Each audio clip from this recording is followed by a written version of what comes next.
baik, diperhatikan di soal nomor 1. Kita baca ya. Sembari saya baca, kalian simak ya file PDF-nya. Indonesia adalah sebuah negara yang kaya akan sumber daya alam. Bahkan pada tahun 90-an Indonesia sempat mendapatkan penghargaan swasembada pangan, di mana Indonesia mampu memenuhi kebutuhan seluruh masyarakatnya tanpa harus melakukan impor. Namun, saat ini Indonesia harus melakukan impor untuk memenuhi kebutuhan seluruh masyarakatnya yang semakin banyak. Dari ilustrasi di atas, maka terjadinya kelangkaan disebabkan oleh faktor apa? Nah, ini ada 5 pilihan ya. Apakah kelangkaan itu terjadi karena perbedaan letak geografis? Nah, yang A ini enggak ya. Karena di soal ini enggak dijelaskan perbedaan letak geografis yang menyebabkan kelangkaan. Yang D, pertumbuhan jumlah penduduk. Nah, ini bisa ya. Jadi pada tahun 90-an itu, tahun 90 penduduk Indonesia berjumlah 181 juta, 2017 jadi 264 juta. Artinya ada peningkatan jumlah penduduk ya. Nah, peningkatan jumlah penduduk ini menyebabkan terjadinya kelangkaan ya. Kalau yang C, kemampuan produksi, ini nggak dijelaskan ya di soalnya ya. Kemampuan produksinya yang rendah sehingga kebutuhan nggak terpenuhi, itu nggak dijelaskan. Kalau yang D, sumber daya alam terbatas, bahkan dikatakan di soal Indonesia kaya akan sumber daya alam kan ya. Yang E, kekurangan sumber daya manusia. Nah, penduduknya aja banyak ya, artinya Indonesia punya banyak tenaga kerja ya, jadi SDM-nya nggak kurang ya. Jadi jawaban yang tepat adalah disebabkan faktor pertumbuhan penduduk ya. Nah, untuk soal nomor 2 ini kita ditanyakan seperti ini ya.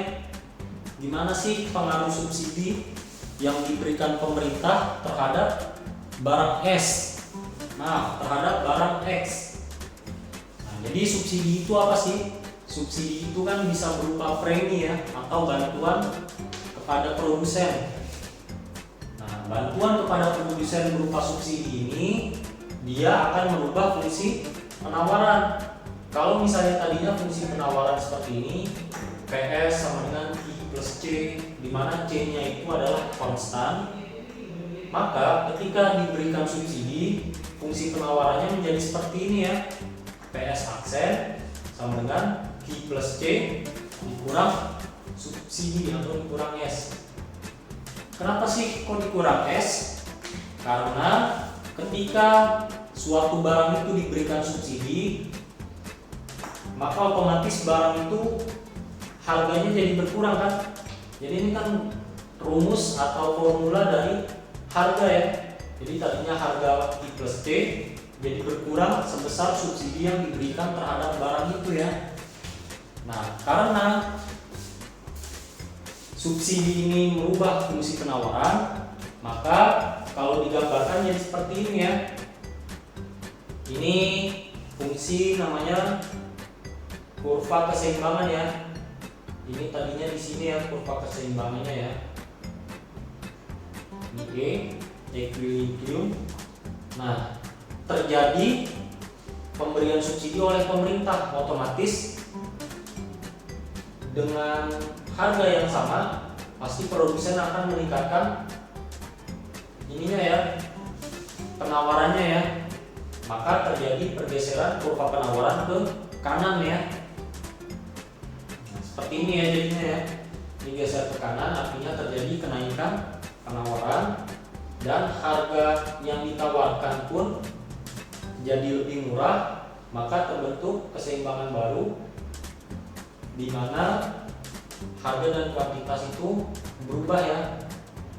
Harganya lebih murah, kuantitas yang ditawarkan lebih banyak. Ini tinggal kamu tarik garis saja ya.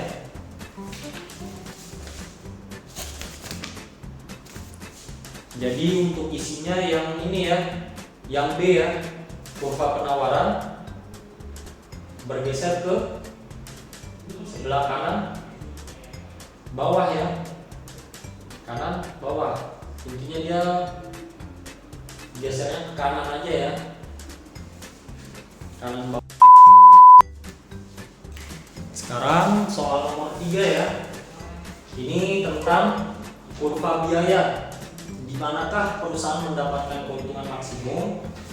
Jadi dalam kurva biaya itu, keuntungan maksimum itu dicapai saat kapan? Yaitu saat MR sama dengan MC, marginal revenue sama dengan marginal cost. Pertambahan pendapatan tiap kenaikan 1 unit barang yang dijual harus sama dengan kenaikan biaya tiap pertambahan 1 unit barang yang diproduksi. Jadi MR sama dengan MC. Nah, kita cari deh MR-nya di mana. Oh, ini kurva MR-nya dari sini nih. Terus MC-nya di mana? Ini kurva MC-nya. Berarti kapan MR sama dengan MC? Yaitu ketika mereka berpotongan. Mereka berpotongan di titik sini ya, di titik A ya. Maka keuntungan maksimum dicapai ketika ada di titik A ya. Jadi isinya adalah yang A juga ya. Nah, sekarang kita lanjutkan di soal nomor 4 ya. Di sini pernyataannya adalah gejolak ekonomi yang terjadi pada tahun 98 mendorong perusahaan tutup buku dan PHK besar-besaran ya. Akhirnya masyarakat kehilangan pekerjaan. Pengangguran itu disebut dengan pengangguran konjungtural. Sebabnya pengangguran konjungtural ini adalah pengangguran yang disebabkan oleh perubahan struktur ekonomi. Nah, dari pernyataan ini dan sebab ini kita analisis ya.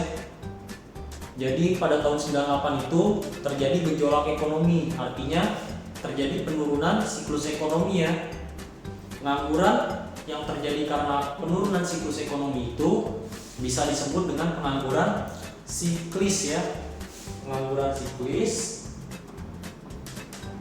atau konjungtural ya.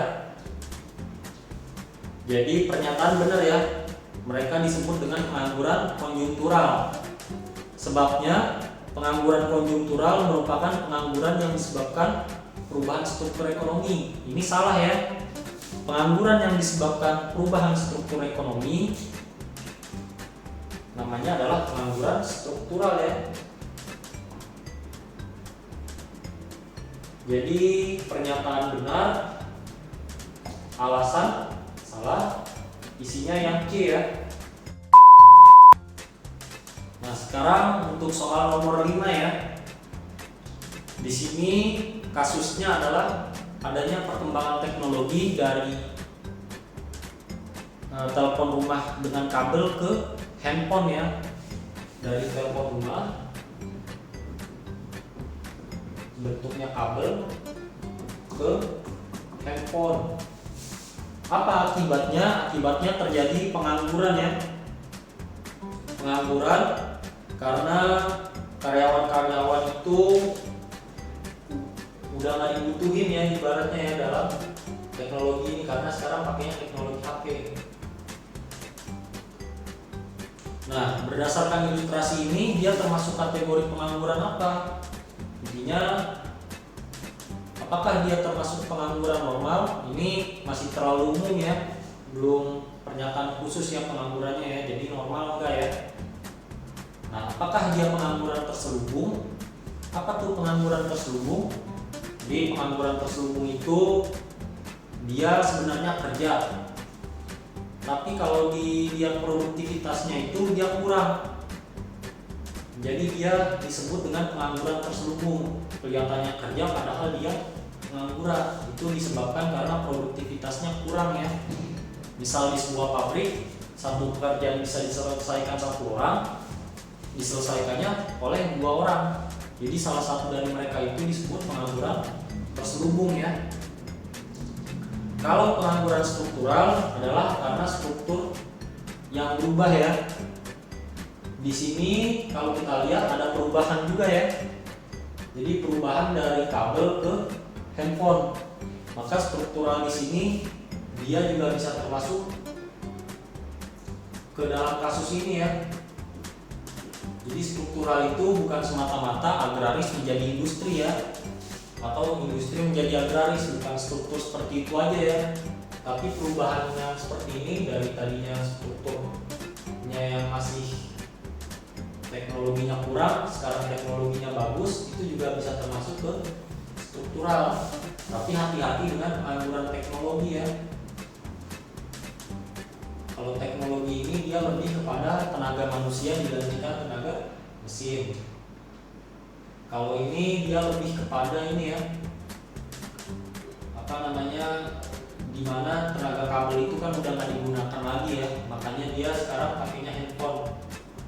Dia termasuknya struktural, bisa juga teknologi ya, makanya di soal ini teknologi nggak dimasukin ya.